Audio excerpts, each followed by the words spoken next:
Sir সংগঠনের নাম হয়েছে গিল্লেখা, আর যে পোস্ট বাইরেছে সেটা হইলে সভাপতির পোস্ট। হয় হয় স্যার, হয় হয়। একবার নিজেকে স্যার ওই পোস্টে বসাইয়ে দেখেন, আপনি মনে মনে একটু বসান, তারপরে আপনার জীবনে একটা যুগান্তকারী ঘটনা ঘটতে থাকবে। আপনার জীবনে যুগান্তকারী ঘটনা ঘটতে স্যার। হ্যাঁ হ্যাঁ, আপনি খালি ওই সভাপতি পোস্টে বসলে লাখ লাখ কোটি কোটি টাকা শুধু লারবেন সারবেন লারবেন সারবেন স্যার।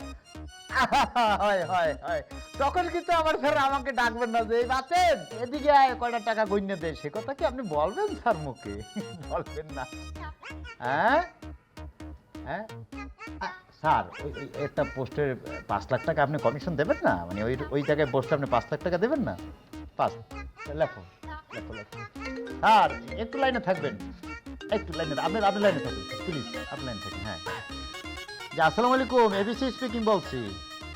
পদটা কইলাম স্যার, লাইনে কিন্তু মেলাজন খাড়াই রয়েছে, একজন কিন্তু আমার সাথে এখনো লাইনে আছে স্যার, এই সভাপতির পোস্ট। জি জি জি, সভাপতির পোস্ট।